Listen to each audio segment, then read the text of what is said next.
It was a sunny afternoon in San Diego, and I was sitting with an old soldier, a veteran in his 90s, one of the few remaining from World War II.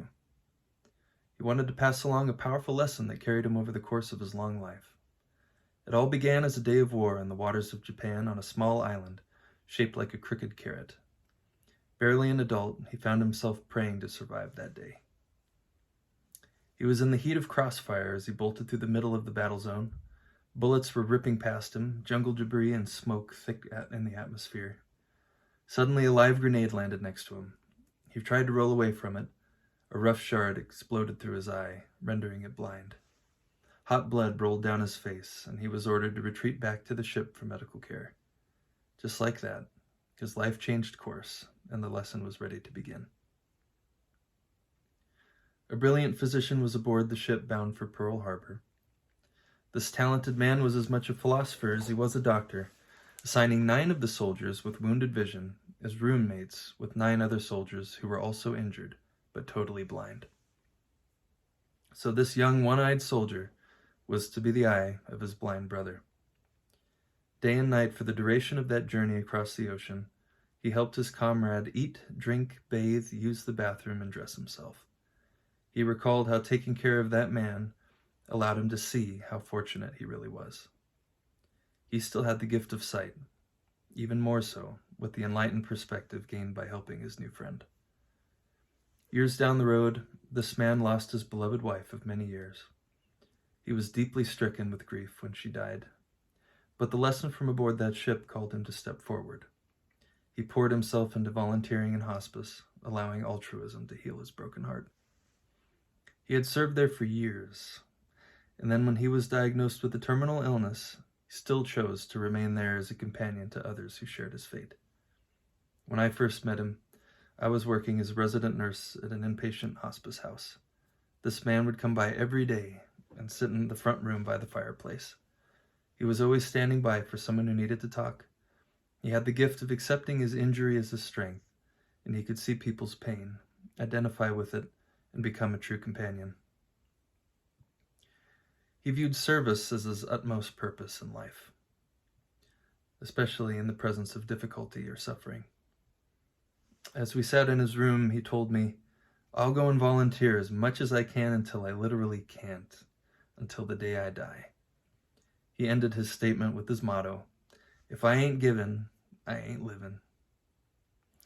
Profoundly inspired by this story, I wrote him a song called "Eye of a Soldier," and was asked to perform it at a remembrance event hosted by the hospice we both worked for.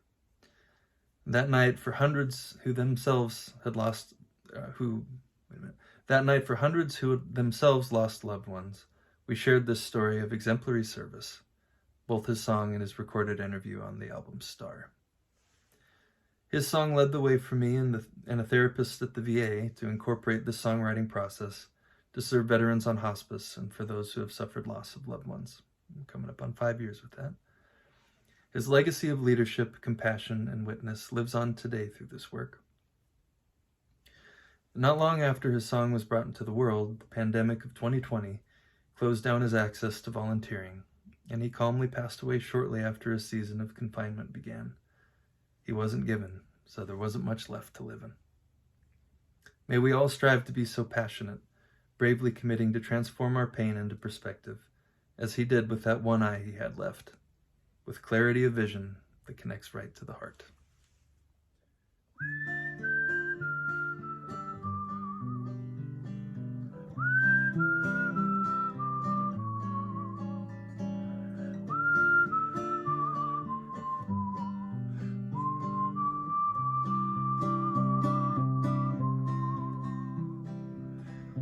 When they sent us to that crooked hill,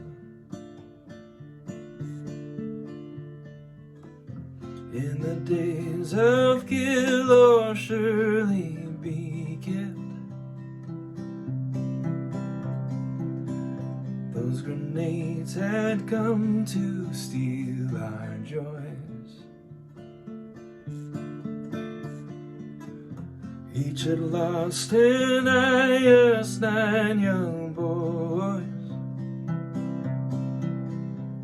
Now back aboard the ship we sailed to the harbor of the Pearl. What we lost was worth the cost to change our world. Living with the blind, brothers of the night, opened up our eyes to our new orders. We didn't have the time to worry about our hides. We still had the eye of a soldier. If we didn't have the chance to help, we would still be just as blind ourselves.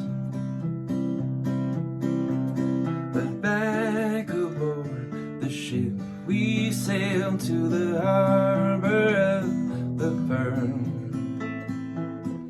What we lost was worth the cost to change our world.